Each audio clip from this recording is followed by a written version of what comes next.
Fui secuestrada por el exconvicto que mi novio ayudó a meter tras las rejas en el pasado. Él y sus cómplices me ataron una bomba al cuerpo. El secuestrador me miraba con odio en los ojos. ¿Eres la novia de Kevin? Sí, soy yo. Entonces dile que venga ahora mismo. Me obligaron a llamar a Kevin. Él contestó con la mayor impaciencia del mundo. Ya te dije que no me llames cuando estoy trabajando. Eres muy fastidiosa. Le expliqué rápido. Kevin, me secuestraron. Están tratando de vengarse de ti. ¿No puedes venir a rescatar? Antes de que pudiera terminar la frase, el secuestrador me arrancó el celular de las manos. La voz de Kevin salió clara por el altavoz. Michelle, ¿estás loca? Ya te dije, estoy trabajando. ¿Cómo se te ocurre bromear con algo así? ¿Tienes idea de que el gato de Bai lleva 3 días desaparecido? Si no lo encuentro, va a morir. Y pensar que inventaste esta excusa solo para hacerme volver a casa, en cualquier momento dirás que te estás muriendo. Miré la bomba atada a mi cuerpo. El temporizador ya estaba en cuenta regresiva. 10 minutos. Ya basta, dijo él. No quiero seguir escuchando tus mentiras. Para Vi, su gato es como su vida. Si algo le pasa y ella se pone mal, será tu culpa. Vas a ser una asesina, y yo no te lo voy a perdonar. En ese momento, una voz femenina dulce y suave apareció en el altavoz. Eres increíble, Kev. No puedo creer que de verdad salvaste a mi querido gatito. Después de eso, la llamada se cortó. El secuestrador soltó una grosería. ¡Arg! ¡Qué mala suerte! Kevin ni siquiera ama a esta mujer. Agarramos a la mujer equivocada. Mujer. En cuanto el secuestrador y sus cómplices se fueron, me quedé mirando la bomba pegada a mi cuerpo.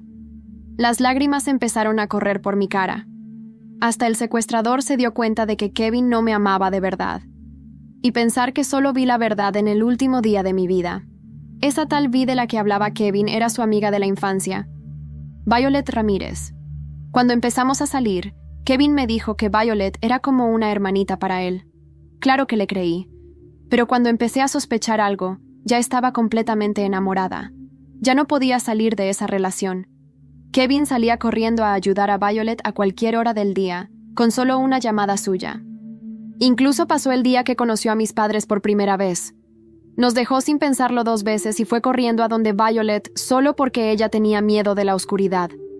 Ni siquiera se tomó el trabajo de explicar. Solo dijo que había surgido una emergencia.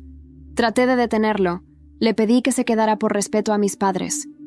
Michelle, así han sido las cosas entre Violet y yo por más de 20 años. Si no puedes aceptarlo, olvídate del matrimonio, dijo, riéndose con desprecio. Me engañé pensando que él veía a Violet como una hermana y que todavía me amaba. Solo entendí la verdad cuando estaba a punto de morir. Kevin nunca me amó, Vin. Violet siempre fue la única mujer que le importó. Antes de que la bomba explotara, le mandé un último mensaje. Adiós. Espero que nunca nos reencontremos en otra vida. Pedazos de mi cuerpo quedaron regados por el suelo. Ni siquiera se podía reconocer quién era. Mi alma quedó flotando en el aire. Me quedé mirando mi cuerpo ahí abajo. Ni siquiera estaba triste. Para mí la muerte fue una salida. No sé cuánto tiempo estuve así, hasta que Kevin llegó a la escena. Él era médico forense. Vino con un grupo de policías.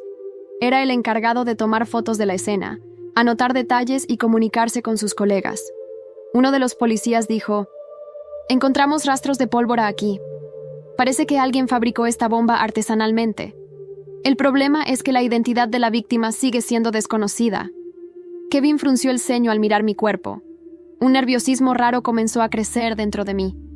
Quería saber, ¿sentiría algo si descubriera que era yo? Me quedé mirando a Kevin, buscando alguna señal de reconocimiento en sus ojos.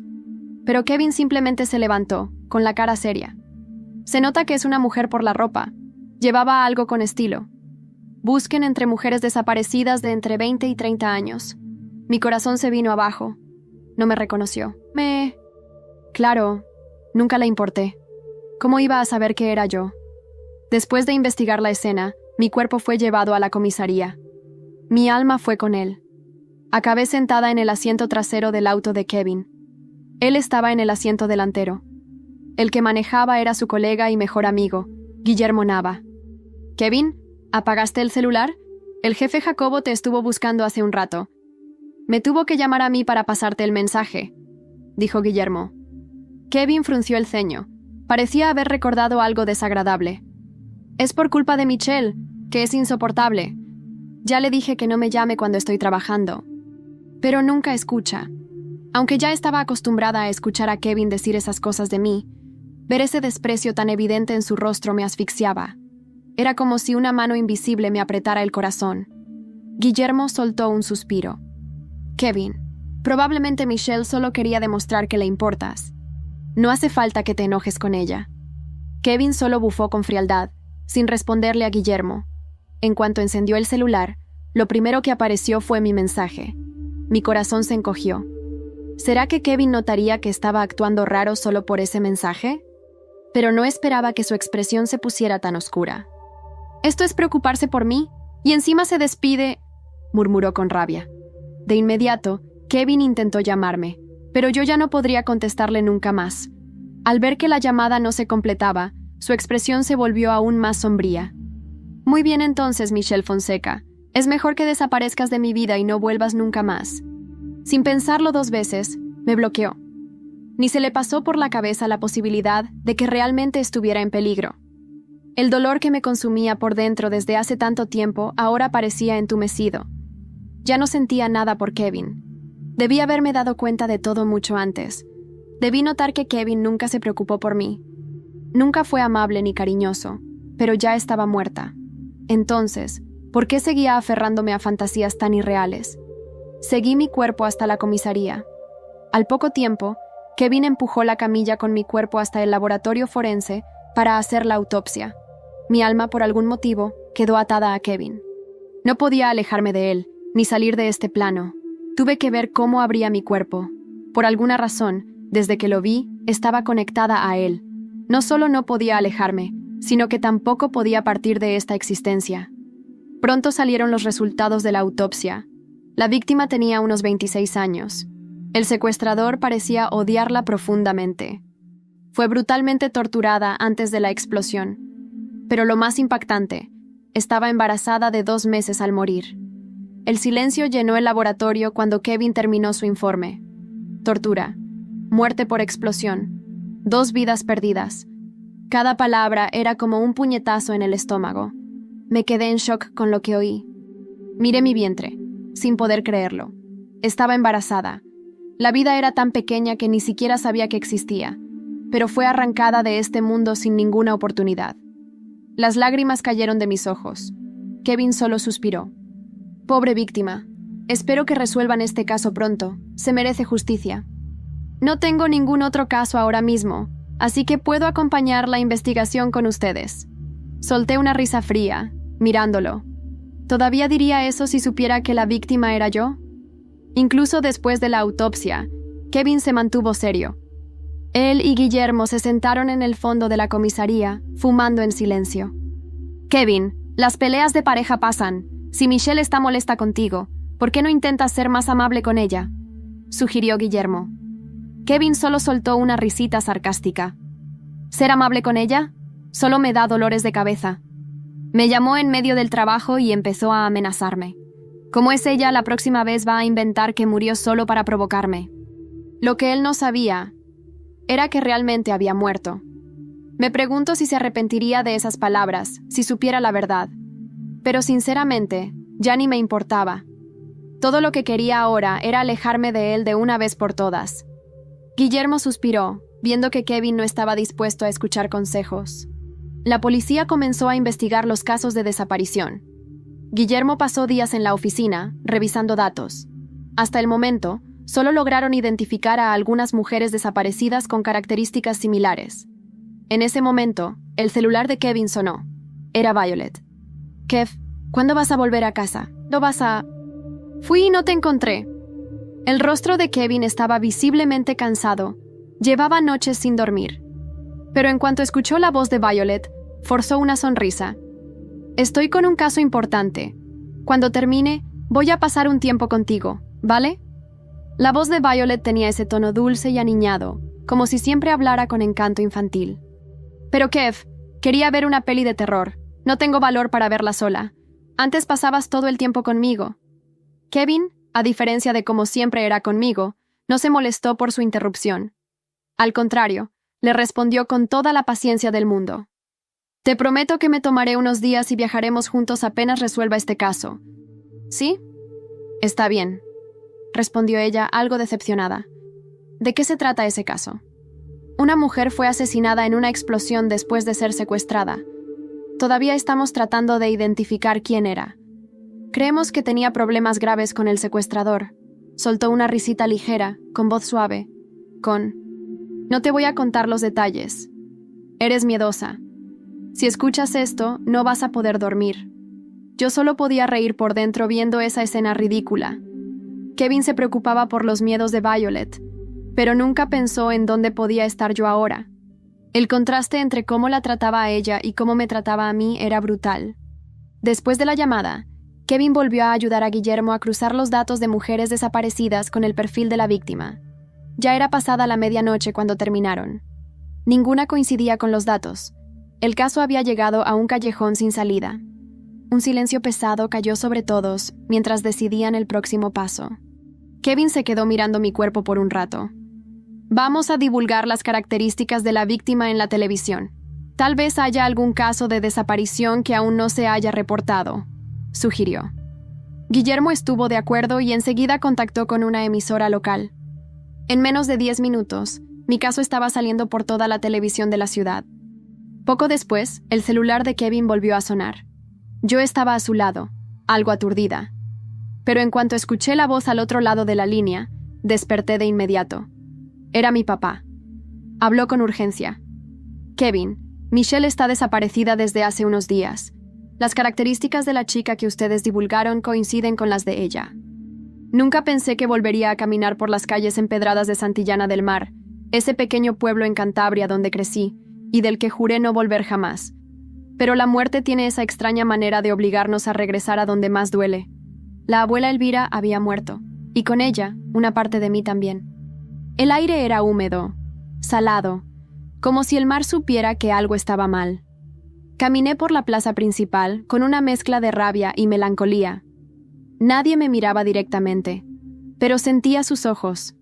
Las viejas del barrio susurraban a mis espaldas, como si yo fuese aún aquella adolescente que rompió la familia hace una década.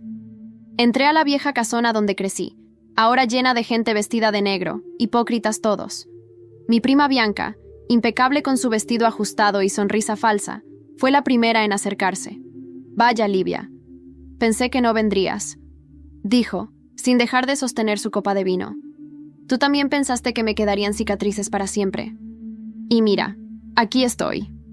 Vi cómo su mandíbula se tensaba antes de girar para saludar a otros invitados. No me importaba. Estaba ahí por Elvira. Y por mí. No por ellos. El salón principal seguía igual. El gran reloj de pie aún marcaba las horas con un sonido grave que retumbaba en mis costillas.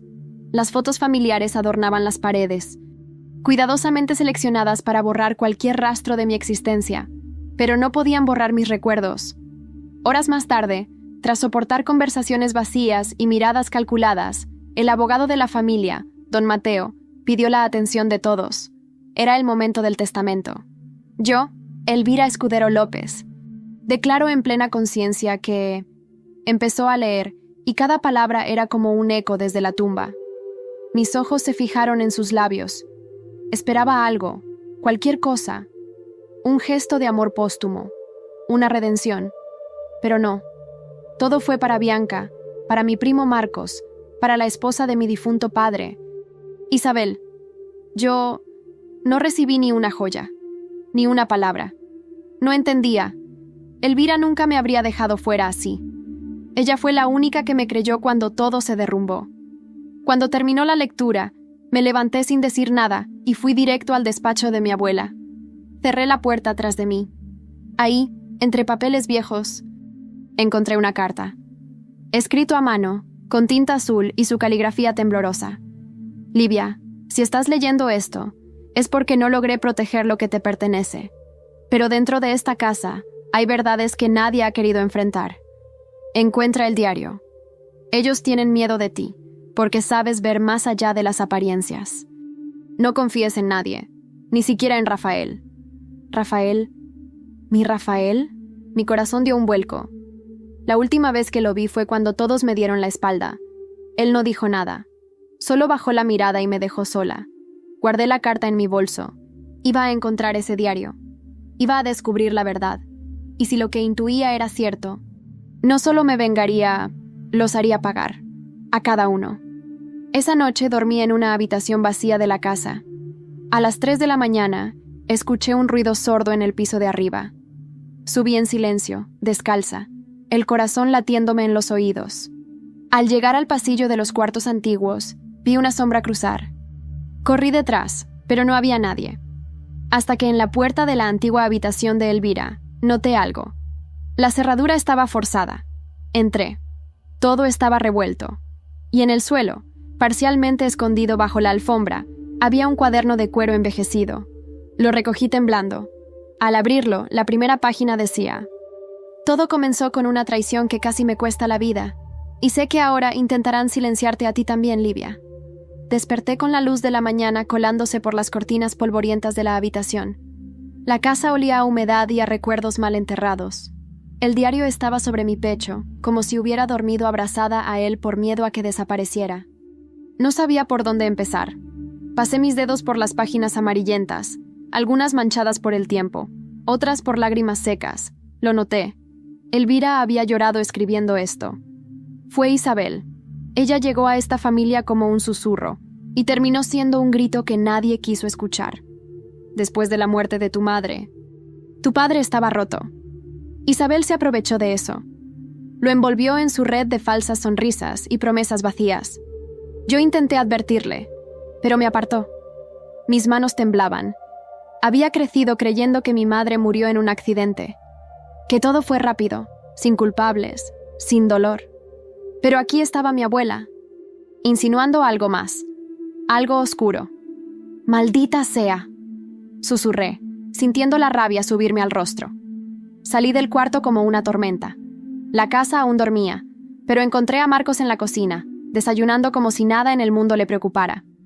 «Vaya, mira quién madruga. ¿No estás muy cómoda en tu trono de la no herencia?», se burló levantando su taza de café. «¿No te cansas de actuar como si hubieras ganado algo? No eres más que el peón de alguien más, y ni siquiera lo sabes», le dije con la voz helada. Vi cómo la burla desapareció de sus ojos por un segundo. Luego sonrió, forzadamente. Qué linda forma de decir envidiosa. Lo dejé ahí, masticando su ego. Yo tenía cosas más importantes. Necesitaba respuestas. Fui al archivo municipal, a revisar los reportes del supuesto accidente de mi madre, y ahí, en una hoja mal escaneada, encontré el primer rastro de una mentira. El informe estaba incompleto. No había detalles técnicos del coche. Solo una declaración de Isabel. «Perdimos el control. Yo logré salir. Ella no tuvo tanta suerte». ¿Perdimos? ¿Ella iba con mi madre? Nunca lo mencionaron. Nunca lo dijeron. La rabia me atravesó como un rayo. Era como si todos hubieran estado repitiendo un guión mal escrito durante años. Regresé a casa al atardecer, y en la entrada me esperaba Rafael. «Livia, ¿puedo hablar contigo?». Me quedé quieta. No supe si correr o golpearlo. Habían pasado años, y él no me buscó ni una sola vez. Pero su rostro... Joder, su rostro seguía igual, solo que más triste. «¿Ahora quieres hablar? Después de todo, sé que te fallé. No tengo excusa. Solo... escúchame». Asentí en silencio. Caminamos por el jardín trasero, donde Elvira solía cuidar sus rosales. Rafael se detuvo frente a uno marchito. «Nunca supe qué creer. Tu padre me pidió que me alejara de ti. Dijo que necesitabas rehabilitación emocional». ¿Rehabilitación? ¿Eso fue lo que les dijeron? Dijeron que estabas obsesionada con ideas paranoicas, que atacaste a Isabel. Yo era solo un crío, Livia. Me reí con amargura. No porque fuera gracioso, sino porque ya no podía llorar más. Era eso o romperme. ¿Y ahora vienes a qué? ¿A limpiar tu conciencia? No, vengo porque he estado recibiendo correos anónimos. Alguien me advirtió que si tú volvías, iban a intentar silenciarte otra vez. Lo miré fijamente. No había mentira en sus ojos, solo miedo. Esa noche, subí de nuevo al cuarto de Elvira. Me encerré con el diario. En una de las últimas páginas, encontré algo escondido entre líneas. Si algo me sucede, la llave está donde enterré a Lázaro. Tú sabrás qué hacer, Livia. Mi corazón se detuvo un segundo. Lázaro. Era el gato de mi abuela. Lo enterramos bajo el gran roble del jardín. A la mañana siguiente, tomé una pala y cavé con las manos ensangrentadas hasta que la tierra me escupió una caja metálica. Dentro, una pequeña llave dorada. Y una nota. Para el cofre rojo del desván. No lo abras si no estás lista para enfrentarte a toda la verdad. Subí al desván sin pensarlo. Busqué el cofre entre muebles viejos, recuerdos de infancia, retratos rotos. Lo encontré, polvoriento, oxidado. Metí la llave. La giré. Y al abrirlo, no eran cartas. No eran documentos. Eran fotos. Fotografías impresas. En una de ellas, Isabel y un hombre que no era mi padre, abrazados en una cama. Y en otra, ella entregando un sobre a alguien. Ese alguien era don Mateo, el abogado de la familia. Me quedé ahí, congelada, con las fotos entre las manos, sintiendo cómo el mundo se tambaleaba bajo mis pies. Don Mateo, el hombre que leyó el testamento con tanta solemnidad, el mismo que conocía a mi abuela desde hacía más de 40 años. ¿Cómo era posible? Volví a mirar la foto. Isabel, sonriente, con ese aire de mujer que siempre consigue lo que quiere, entregándole un sobre grueso a Mateo. ¿Dinero? ¿Documentos? ¿Soborno? Mi respiración era entrecortada. No sabía si era por la ira, por el miedo o por el asco. Lo que sí sabía era que ya no podía confiar en nadie. El veneno de esa familia había contaminado todo, y yo había sido la única en pagar el precio. Guardé las fotos, el diario y la llave en mi bolso. Bajé del desván con el corazón latiendo como un tambor. Me crucé con Isabel en el pasillo. Ella me miró con esa sonrisa hipócrita de siempre. ¿Dormiste bien? Espero que sí. A veces la casa puede ser un poco ruidosa, dijo, y sus ojos brillaron con malicia. La miré fijamente, sin pestañear. Dormí como una piedra, y soñé con fantasmas que vuelven a ajustar cuentas. Le respondí, sin quitarle la vista de encima. Su sonrisa se desvaneció por un instante, un parpadeo apenas, pero lo vi, y eso me dio fuerzas. Esa tarde me dirigí al despacho de Mateo. Llevaba años sin pisar ese lugar. La oficina olía a cuero viejo y humo de puro. Él se levantó al verme, sorprendido. «Livia, querida, no esperaba verte tan pronto». Yo tampoco esperaba verme tan pronto en un testamento que me ignora completamente. Le lancé las fotos sobre el escritorio. «¿Qué tienes que decir sobre esto?» Vi cómo el color se le iba del rostro. Las manos le temblaron. Intentó componer una sonrisa. Esto no significa nada. Son fotos antiguas, manipulables. No prueban nada, hija. ¿Sabes qué prueba algo? El testamento original que mi abuela escribió y que tú ocultaste. Lo tengo. Y si tú no me devuelves lo que es mío por derecho, te haré caer con ella. Con todos. El viejo Mateo se hundió en su silla. La máscara de autoridad se le cayó de golpe. Lo vi como era en realidad, un hombre pequeño, cobarde y sucio. Tu abuela quería protegerte, pero no entendía que Isabel tenía poder, influencias. Presionó para cambiar el documento. Yo no podía hacer nada. Claro que podías, pero elegiste no hacerlo. Elegiste traicionarnos. Me levanté y me fui sin darle tiempo a responder. Lo siguiente era exponer la verdad, pero debía hacerlo con inteligencia, porque si algo había aprendido en los últimos días, era que la verdad sin pruebas no era más que una historia mal contada. Esa noche me encerré en la biblioteca. Empecé a reunir todo lo que tenía: el diario, las cartas, las fotos, el Nuevo Testamento. Había mucho que revisar, y no podía hacerlo sola. Pensé en Elena. Nos distanciamos hace años cuando testificó contra mí. Dijo que yo había empujado a Isabel por las escaleras durante una discusión. Aquello selló mi destino, pero siempre sentí que había algo en su mirada. Culpa. Duda. La busqué. Vivía a las afueras del pueblo, en una casa modesta, con un hijo pequeño y un marido que no estaba presente. «¿Qué haces aquí?», me dijo al abrir la puerta. Su voz sonaba cansada, como si llevara años sobreviviendo y no viviendo. «Necesito hablar contigo. Y tú necesitas sacarte un peso de encima. Nos sentamos en la cocina. Su hijo dormía en el sofá. Le conté todo. Le mostré las fotos, el diario. Le hablé de la carta de Elvira, de la llave, de lo que había encontrado.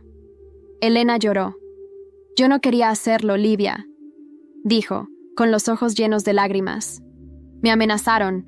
Dijeron que si no testificaba contra ti, dirían que fui yo quien empujó a Isabel. Me iban a arruinar la vida. Yo tenía 18 años. Estaba sola. ¿Quién te amenazó? Isabel y Mateo. Bajó la voz como si aún pudieran oírla. Me hicieron firmar una declaración falsa. Me prometieron dinero. Protección. La miré. Sentí una mezcla de lástima y rabia. ¿Y ahora? ¿Estás dispuesta a contar la verdad? Sí, pero necesito que me protejas. A mí y a mi hijo. Lo haré, le aseguré. Vamos a hundirlos. Juntas. Al salir de su casa, el viento helado me cortó el rostro. Miré hacia el cielo. Las nubes se arremolinaban como si también guardaran secretos.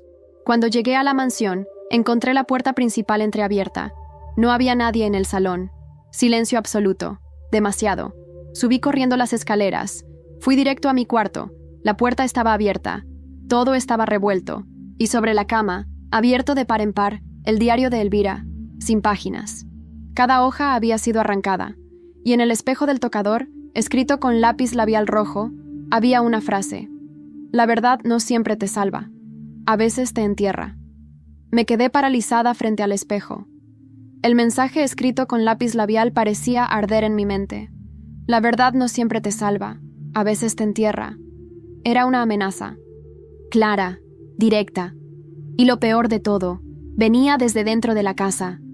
Bajé las escaleras con el corazón en la garganta, revisando cada rincón, cada puerta.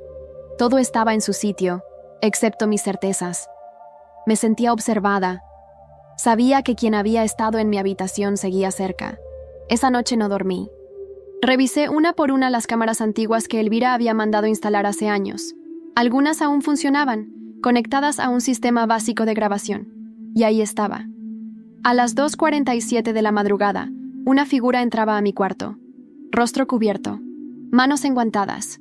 Pero lo que me llamó la atención fue el anillo en su mano derecha. Un anillo familiar, imposible de confundir. Era Marcos. Al día siguiente, lo enfrenté en el jardín, donde él jugaba a ser el heredero perfecto, paseando con unos papeles en la mano. Te metiste en mi cuarto, le dije sin rodeos, deteniéndome frente a él. ¿Perdona? ¿Qué tontería es esa? Las cámaras no mienten. Marcos. Pero tú sí. Y estás a punto de pagarlo caro. ¿Estás loca? ¿Vas a inventar otra historia como hace 10 años? ¿Empujar a alguien otra vez? No necesito inventar nada, solo mostrar lo que ya existe, como, por ejemplo, tu pequeño fraude contable. Lo vi palidecer. Había hecho mi tarea. ¿Qué estás diciendo?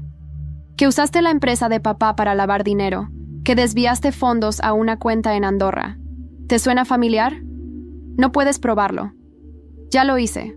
Tengo los extractos, las transferencias, y mañana todos los socios sabrán con quién están haciendo negocios. Marcos me miró con un odio tan puro que por un instante sentí miedo. Pero no retrocedí. Vas a pagar por todo, Livia. Esto no va a terminar bien para ti, dijo entre dientes, antes de alejarse. Lo observé irse, furioso, sabiendo que el primer dominó estaba por caer. Y cayó. Esa misma semana, los medios locales publicaron el escándalo financiero. Marcos fue suspendido de su cargo en la empresa y citado para declarar. Su imagen pública se vino abajo como un castillo de naipes. Y no terminó ahí. Su exmujer, al enterarse de todo, solicitó inmediatamente la revisión de la custodia de su hijo. Usó la situación como argumento. A los pocos días, Marcos perdió la custodia completa. Lo vi llorar, solo, frente a la casa vacía. Y aunque parte de mí sintió compasión, fue solo eso, una parte. La otra sonrió en silencio. Pero mientras una pieza caía, otra se movía. Don Mateo desapareció del pueblo. Nadie lo vio salir, nadie lo vio empacar. Su oficina cerrada, su coche abandonado, como si el suelo se lo hubiera tragado. Fui a casa de Elena para contarle sobre Marcos. pero no me abrió. Toqué varias veces. Nada. Entonces miré por la ventana y vi todo revuelto por dentro, como si alguien lo hubiera registrado todo. Corrí al jardín trasero. La puerta estaba abierta. Entré. «Elena, ¿estás aquí?» Silencio. Encontré a su hijo en el sofá, dormido, pero ella no estaba. En la cocina, sobre la mesa, había una nota escrita a mano. «Lo siento, Livia. No puedo seguir con esto. Me están vigilando. Me voy a Madrid con mi hijo. Espero que consigas lo que buscas. Pero yo ya no puedo más». Sentí un nudo en la garganta. La había asustado. Y no la culpo. Esto ya no era solo una búsqueda de justicia. Era una guerra. Una guerra que alguien estaba dispuesto a ganar a toda costa. Esa noche, mientras pensaba en todo lo que había sucedido, revisé una vez más el diario. Lo poco que quedaba de él. Había una página que no había leído con atención. Y en ella, una frase que me dejó helada. «Si algún día ves a Rafael con el reloj de tu padre, recuerda que no fue un regalo. Fue parte del precio». Salí del cuarto. Busqué a Rafael. Lo encontré en el porche, fumando. Me acerqué. Y ahí estaba, en su muñeca, el reloj de mi padre. Me detuve a pocos pasos de Rafael. La noche era húmeda, pesada. El mar rugía a lo lejos, como si presintiera lo que estaba a punto de suceder. Y ahí estaba él, tan tranquilo, tan aparentemente inocente, con el reloj de mi padre en su muñeca. «¿De dónde sacaste eso?», pregunté con voz baja, casi ahogada. Él se giró lentamente. No entendió al principio. Miró su brazo. «¿Esto? Era de tu padre. Me lo dio hace años». «¿Te lo dio?». Di un paso más cerca. «¿Antes o después de mentirle a todo el pueblo sobre mí?». Vi el desconcierto en sus ojos. Pero también vi algo más. Culpabilidad. No era la mirada de un hombre sorprendido por una acusación falsa. Era la de alguien que sabía que tarde o temprano ese momento iba a llegar. «Livia», empezó a decir, «yo no sabía que iba a dolerte así». «¿Dolerme? Rafael, eras mi mundo, y te convertiste en parte del plan para destruirme. ¿Qué hiciste por ese maldito reloj? ¿Qué más recibiste a cambio de tu silencio?». «No fue así», gritó de repente, tirando el cigarro al suelo. «Tu padre me pidió que me mantuviera al margen, que te dejara. Dijo que estabas en peligro, que te estabas volviendo inestable. Y sí, me dio el reloj, pero no como pago, sino como recuerdo, como advertencia». Me quedé helada. ¿Advertencia? Me dijo que no me involucrara, que si seguía cerca de ti, acabaría destruido. Él estaba asustado, Livia. No solo por ti, sino por Isabel. Ella lo controlaba todo. Me hizo entender que si hablaba, si te defendía, no solo me arruinaría, también a mi familia. Mi voz se quebró. ¿Y qué hiciste? ¿Te callaste? ¿Te escondiste mientras me arrancaban de mi casa? ¿De mi vida? Él se acercó, con los ojos vidriosos. Livia, tenía 19 años. No supe cómo protegerte. Me quedé quieto. Y te juro por todo lo que amo, que nunca dejé de arrepentirme. Me alejé de él. Lo miré como se mira a un extraño. Porque eso era ahora. Un hombre que pudo haber sido todo, y eligió ser nada. Lo que hiciste me hizo más fuerte. Pero no te equivoques, Rafael. Esto no se trata de ti ni de tus culpas. Esto es mi guerra, y tú, simplemente, elegiste el bando equivocado. Me di la vuelta y entré en la casa sin decir más. Cerré la puerta con fuerza. Y entonces lo supe. Había cosas que dolían más que el odio. Y una de ellas era descubrir que la persona que más amaste eligió tu silencio como escudo. Pasaron 2 días. Silencio tenso. Rafael se fue sin despedirse. Marcos no salió de su cuarto. Isabel fingía normalidad, pero se le notaba en la mirada que la fachada empezaba a resquebrajarse. Había grietas, y yo estaba lista para colarme por ellas. Una tarde, buscando entre las cosas antiguas del despacho de mi padre, encontré un casete de audio, un formato que casi había olvidado. Lo llevé a una tienda del centro, donde aún tenían equipos para digitalizar grabaciones. Cuando escuché el archivo, sentí que se me paralizaba el alma. Era una conversación grabada entre mi padre e Isabel, semanas antes de la supuesta muerte de mi madre. «No podemos seguir ocultándolo, Isabel. Ella merece saberlo. Es nuestra hija. No podemos construir esta vida sobre una mentira». Tú no vas a decir nada. Si abres la boca, lo perderás todo. Tu empresa, tu reputación. Y no olvides lo que tengo guardado. Te haría polvo. No tienes idea del daño que estás causando. Y tú no tienes idea de lo que soy capaz si me traicionas. Arturo. Detuve la grabación. Me costaba respirar. Ese casete era más que una prueba. Era un eco del infierno que mi padre vivió en silencio. Era la evidencia de que Isabel no solo manipuló la historia, lo manipuló a él hasta el final. Lloré. No por debilidad, sino por la injusticia. Por todo el tiempo que pasé creyendo que mi padre me había traicionado. Cuando en realidad fue otra víctima más. Pero ya no estaba sola. Elena, desde Madrid, me envió un mensaje. Había conseguido una copia del documento original del testimonio que la obligaron a firmar. Y un contacto en la prensa local dispuesto a escuchar la historia. Todo se estaba alineando, y el siguiente paso era claro. Era hora de que Isabel enfrentara su primera caída. Esa noche la invité a cenar en el comedor principal. Ella aceptó, encantada, como si aún pudiera jugar el papel de matriarca poderosa. Se arregló, se perfumó, se sentó frente a mí con una copa de vino. Y entonces le puse la grabación. No dijo una palabra. Ni un gesto. Solo se quedó mirándome, inmóvil. No tienes idea del poder con el que te estás metiendo, Livia, dijo finalmente. Y tú no tienes idea de lo que he tenido que sobrevivir para llegar hasta aquí. Me levanté. La cena fue simbólica. Lo siguiente que viene no será tan elegante. Y mientras me alejaba, ella gritó desde la mesa. No vas a ganar. No puedes contra todos nosotros. Me giré una última vez. No necesito ganar. Solo necesito que todos ustedes pierdan. Cuando subí a mi cuarto, encontré una carta debajo de mi almohada. El sobre estaba sellado con cera roja. Lo abrí. Dentro, una nota escrita con caligrafía cuidada. Tu madre está viva, pero no por mucho tiempo. Tardé minutos en procesar lo que acababa de leer. Tu madre está viva, pero no por mucho tiempo. Volví a leer la frase 1, 2, 3 veces. La caligrafía era meticulosa, casi elegante, pero lo que transmitía era puro veneno. Mi madre, la mujer que supuestamente murió hace más de 15 años, a la que lloré, a la que enterramos sin verla en un ataúd cerrado. ¿Estaba viva? Las manos me temblaban, el cuerpo me pesaba. Era como si me hubiesen abierto una herida nueva sobre una cicatriz mal cerrada. Me senté en la cama, sin saber si gritar, llorar o reír. Porque si esto era verdad, todo lo que me contaron, todo lo que creí, todo lo que me hizo romperme por dentro, era mentira. Y si estaba viva, ¿dónde? ¿Por qué se escondía?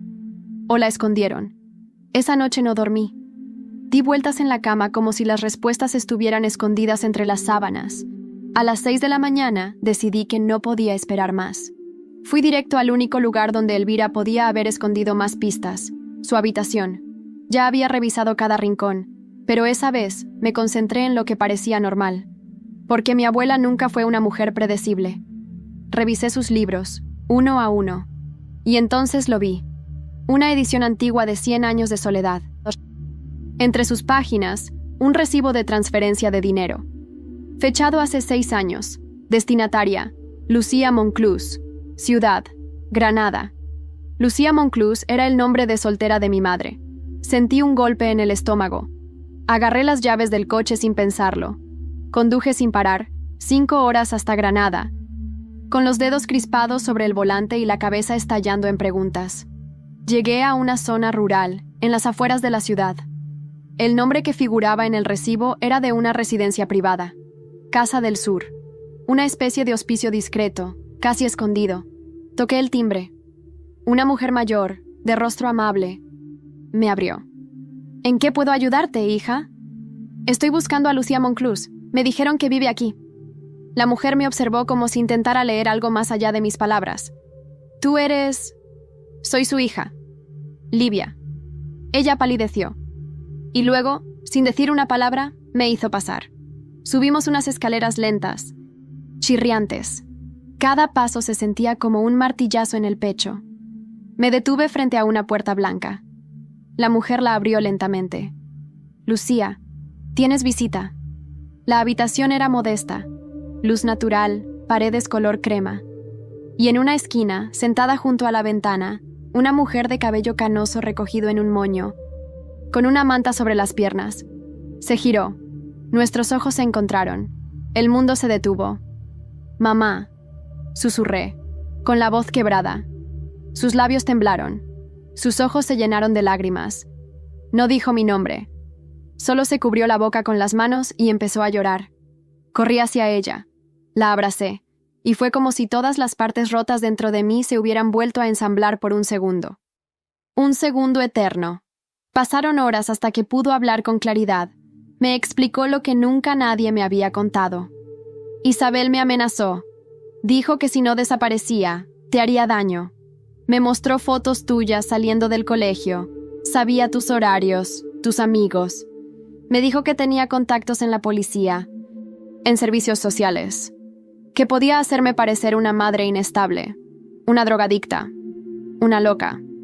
¿Y papá? Tu padre intentó protegerme, pero estaba atrapado. No podía sacarme sin arriesgarte a ti. Al final, hizo lo único que pudo. Me ayudó a huir. Me consiguió esta casa. Me mandaba dinero a escondidas. Lloré. Por ella. Por mí. Por todo lo que habíamos perdido. Y también por lo que aún estaba en juego. Mamá, hay gente que está intentando silenciarme. Me dejaron una nota. Saben que estás viva. Esto ya no es solo una historia vieja. Esto es una amenaza. Entonces no puedes quedarte, dijo ella de inmediato. Si saben que me encontraste, te van a usar para llegar a mí. Isabel no perdona. Y no olvida. La abracé fuerte. Ya no voy a esconderme. No más. No después de todo esto. Antes de irme, le prometí protegerla. Conseguiría una orden judicial para reabrir el caso de su muerte, con pruebas, con testimonios, con nombres. Al salir de la residencia, mi móvil vibró. Era Elena. Han publicado algo sobre ti, Livia. Ve al sitio de noticias de Cantabria ya. Entré al portal. Ahí estaba, portada completa. Hija desaparecida de empresaria fallecida reaparece en extrañas circunstancias. Acusada en el pasado de inestabilidad emocional. Busca reclamar fortuna familiar. Debajo, una foto mía, frente a la residencia en Granada. Alguien me estaba siguiendo, y lo peor, alguien estaba reescribiendo la historia antes que yo pudiera contarla. Regresé a Santillana del Mar con la rabia en la sangre y el miedo afilándome los sentidos. Durante el viaje de vuelta, cada coche detrás del mío parecía sospechoso. Cada señal de tráfico me parecía una advertencia. Al llegar a la mansión, sentí la hostilidad colgando en el aire como humedad espesa. No pasaron ni 10 minutos antes de que Isabel apareciera en el umbral de la sala, con el periódico en la mano. «Bravo, Livia. Has vuelto a demostrar tu talento para el espectáculo», dijo, dejando el diario sobre la mesa con una sonrisa venenosa. «Esto no es un espectáculo. Es la verdad, lo que tú no puedes ocultar para siempre», respondí, acercándome a ella.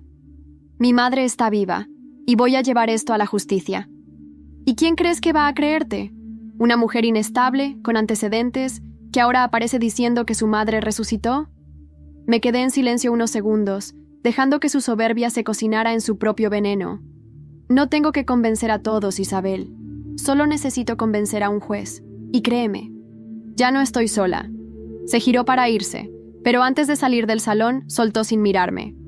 Cuidado, Livia, porque a veces cuando uno escarba demasiado, encuentra cosas que ni siquiera puede entender. Esa frase quedó zumbando en mi cabeza todo el día. Decidí reunirme con Ernesto, un periodista local que conocía desde niña y que había trabajado con mi padre.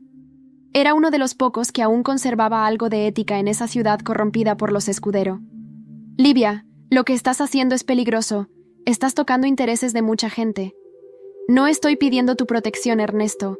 Solo quiero que publiques la verdad cuando te la entregue». «¿Y qué verdad es esa?» Le mostré el casete. Le conté sobre mi madre, sobre la falsificación del testamento, sobre la extorsión a Elena, sobre los movimientos bancarios de Marcos. Ernesto respiró hondo. Luego asintió. «Empieza a escribirlo. Cuando esté listo, yo lo publico. Pero asegúrate de tener todo, porque si nos caemos juntos». Esa noche, el ambiente en la casa era espeso. Marcos no había vuelto a aparecer desde su escándalo. Isabel apenas salía de su habitación, y Rafael ya era una sombra lejana. Subí al desván. Sentía que había algo más allí arriba, algo que me llamaba.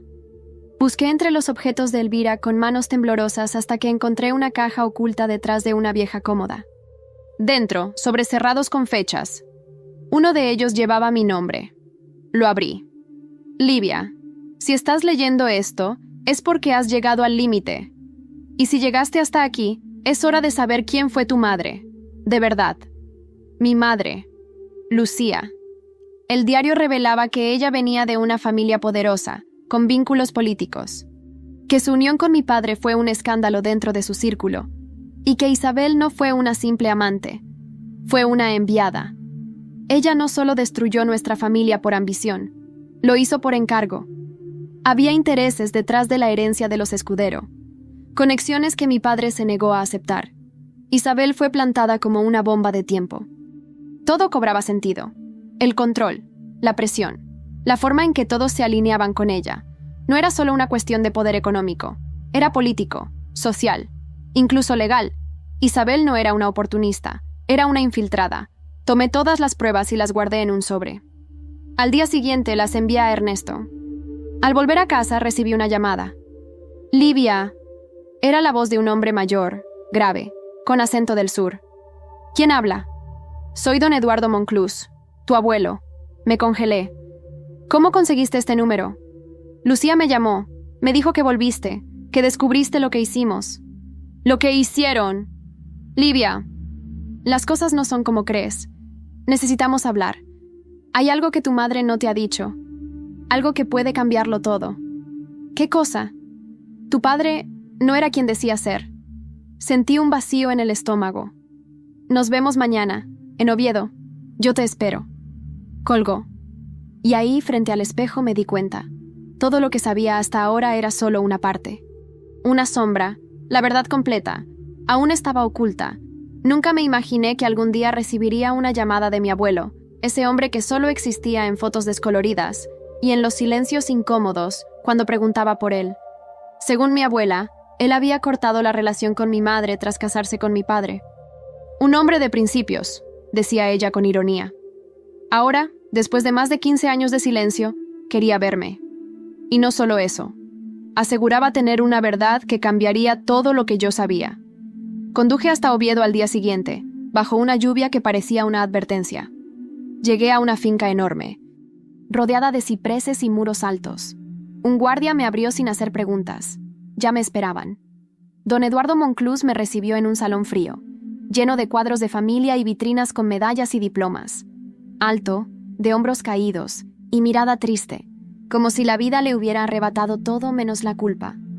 Gracias por venir, Livia, dijo mientras me ofrecía una silla frente a la chimenea. No vine por cortesía, vine por respuestas. Asintió lentamente. Se sentó frente a mí. Un sirviente dejó té en una mesa lateral y desapareció. Tu madre me llamó. Me dijo que te reencontraste con ella. Y también me dijo que descubriste parte de lo que ocurrió con Isabel. Lo que no te dijo es por qué Isabel fue enviada a tu familia. Lo miré fijamente, sin pestañear. Estoy escuchando. Don Eduardo suspiró, como si cada palabra fuera una carga. Tu padre, Arturo Escudero, no solo era un empresario, era periodista de investigación en sus inicios. Y en los años 90 se topó con un escándalo de corrupción vinculado a un grupo de empresarios, políticos y jueces, entre ellos gente de nuestra familia. Mi corazón empezó a latir con más fuerza. ¿Qué clase de escándalo? Tráfico de tierras, lavado de dinero, influencia judicial. Arturo recopiló pruebas, grabaciones, testimonios. Planeaba publicarlo todo. Pero antes de hacerlo, conoció a tu madre. Se enamoraron. Y Lucía, ingenua, lo apoyó. ¿Y tú qué hiciste?, le pregunté, seca. Intenté detenerla. Le supliqué que se alejara de él, que no sabía en lo que se estaba metiendo. Cuando no me escuchó, di un paso más allá. Hablé con la gente que estaba siendo investigada. Les advertí que Arturo estaba por publicar un artículo que nos podía arruinar a todos. Ellos se encargaron del resto. Sentí un frío recorrerme la espina dorsal. ¿Qué quieres decir con se encargaron? Isabel era hija de uno de esos hombres. La entrenaron, la acercaron a Arturo. Su misión era desacreditarlo, destruir su credibilidad, infiltrar su vida. Y lo logró. Lo envolvió en su juego. Separó a tu madre de él. Inventó la historia de tu inestabilidad. Convenció al pueblo. Y al final, lo destruyó. Lo mató, dije, con la voz quebrada. Él bajó la mirada. No sé si ella lo mató directamente, pero lo empujó hasta el límite. Y cuando tu madre quiso regresar, ya era tarde. Las lágrimas me ardían en los ojos. ¿Y tú? ¿Viviste con eso todo este tiempo? Sí, cada día. Y cuando supe que Isabel también te destruyó a ti, entendí que el precio de mi silencio fue demasiado alto. No sabía si gritar o golpearlo o irme. Solo pude quedarme allí, en silencio. Livia, añadió, levantando un sobre. Aquí está todo. Copias de los archivos de Arturo, los documentos que él reunió, las grabaciones. Son tuyas. Haz lo que tengas que hacer, pero protégela a ella, a tu madre. Tomé el sobre y me levanté. ¿Sabes qué es lo peor? Que durante años creí que mi padre me había abandonado, que era débil, un cobarde. Y resulta que fue el único que luchó por la verdad. Tu padre fue un héroe, Livia, solo que nadie lo supo. Salí de esa casa con el corazón en pedazos y un sobre que pesaba más que cualquier maleta. Al llegar a casa, lo primero que hice fue llamar a Ernesto. Tengo todo. Y esta vez, nadie va a silenciarlo. Perfecto. Te espero mañana. Vamos a hacerlo público. Esa noche, por primera vez, dormí profundamente. No por paz, sino por determinación. Sabía que venía la tormenta, pero esta vez era yo quien la iba a desatar. Hasta que, a las 3 de la madrugada, mi móvil sonó. Una voz anónima. Isabel está huyendo. Acaba de cruzar la frontera hacia Francia. No está sola. Lleva una niña. Me levanté de un salto. ¿Una niña? ¿Qué niña? No lo sabemos, pero no es suya, y no es reciente. Tiene unos 10 años, y se parece a ti. El frío de la madrugada me atravesó el pecho mientras la voz al otro lado del teléfono repetía esa frase como un eco. Una niña. Tiene unos 10 años. Se parece a ti. No colgué. No pude.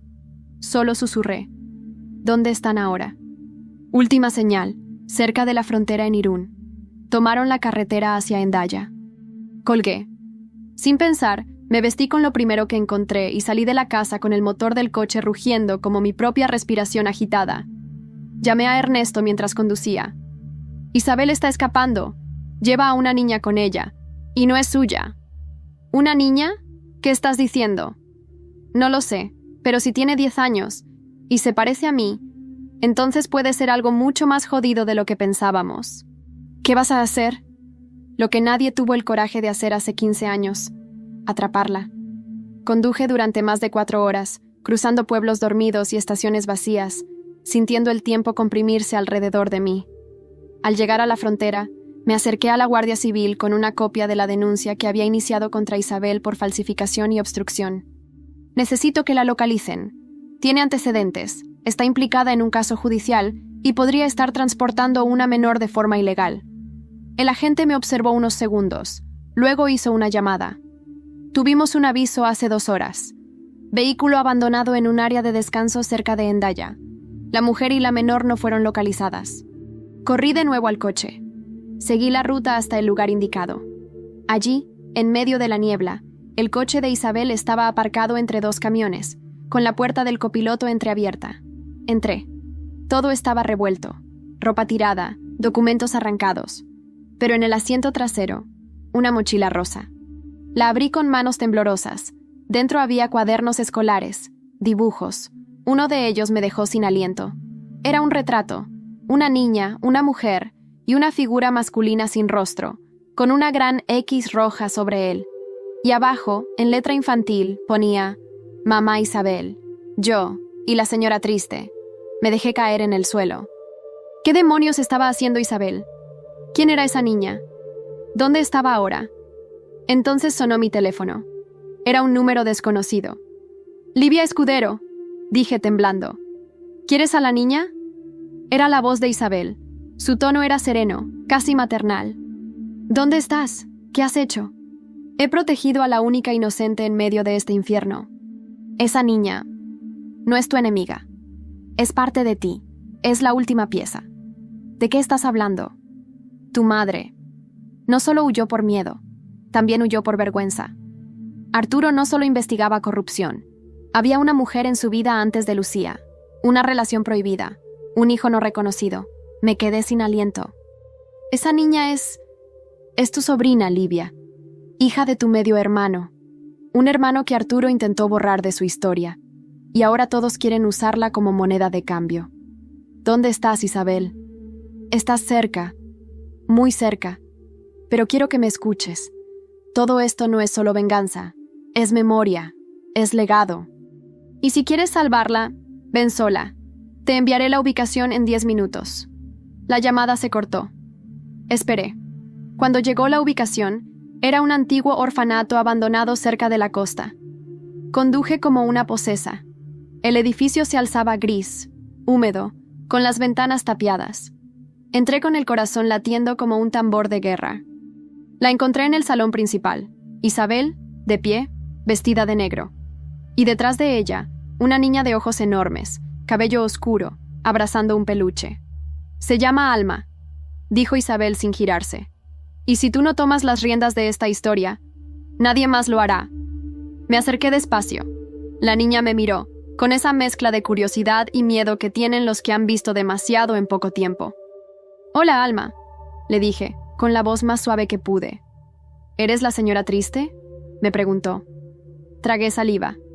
«Soy Livia, y voy a ayudarte, ¿vale?». Entonces Isabel se giró.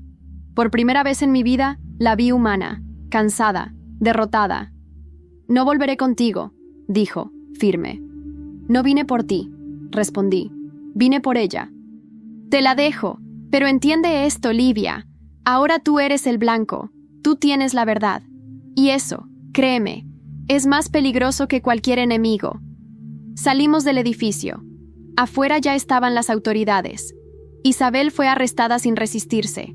Yo abracé a Alma mientras ella miraba cómo se llevaban a la única figura que había conocido como madre. «¿Me vas a dejar también?», me preguntó, bajito. La abracé más fuerte. «Jamás». Al día siguiente los medios explotaron. Todo salió a la luz. Las grabaciones, las fotos, el fraude, la verdadera historia de Lucía y la existencia de Alma. Santillana del Mar nunca volvió a ser la misma. Pero yo aún tenía una última cosa que hacer. Porque entre los papeles de Arturo había una carta sellada, con una única palabra escrita. Han pasado 6 meses desde aquella madrugada en la que abracé a Alma por primera vez. 6 meses desde que vi a Isabel ser esposada sin derramar una lágrima.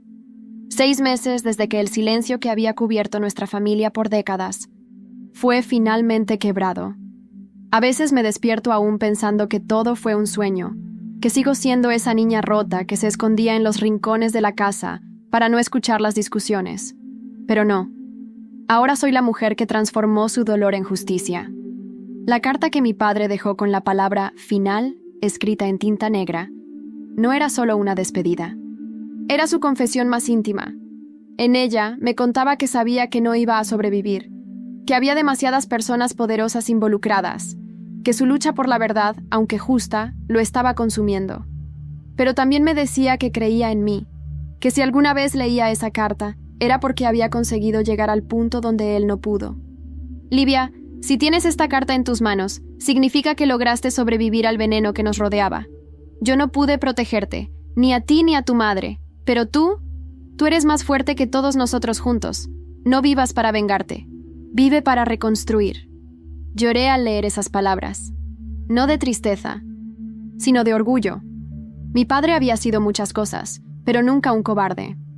Después de que toda la verdad salió a la luz, los juicios comenzaron. El caso fue seguido por los medios de todo el país. Isabel fue condenada por falsificación de documentos, obstrucción de la justicia, malversación de fondos y complicidad en la desaparición de Lucía Monclús. Cumple una sentencia de 20 años en una prisión de máxima seguridad. Don Mateo, el abogado, fue inhabilitado de por vida y enfrenta cargos por encubrimiento y corrupción. Se rumorea que intenta negociar un trato a cambio de información sobre otros implicados, Pero nadie quiere escuchar a un traidor viejo y enfermo.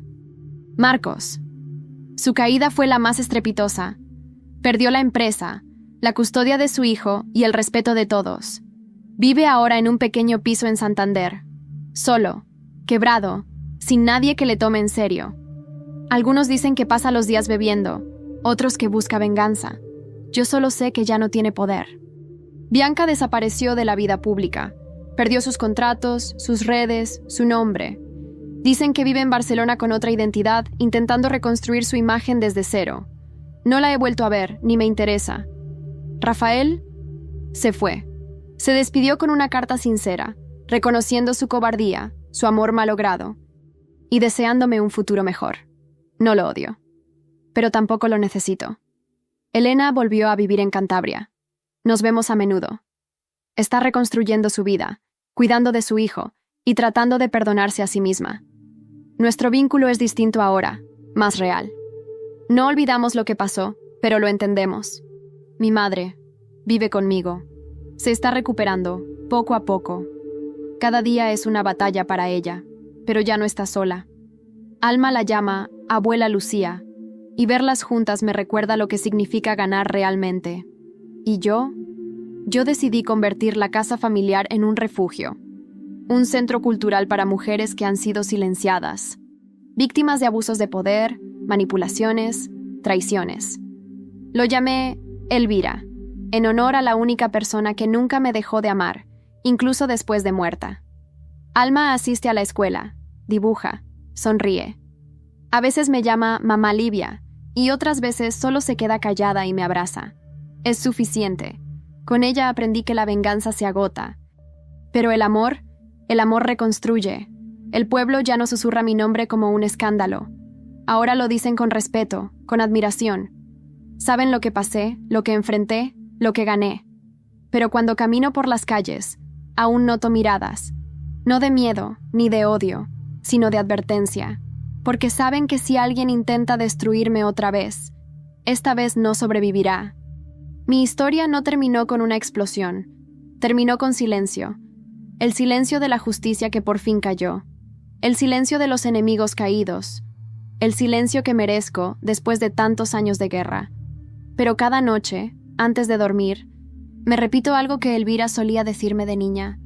A veces, para sanar, primero hay que quemarlo todo. Y eso hice. Lo quemé todo. Y de las cenizas, renací.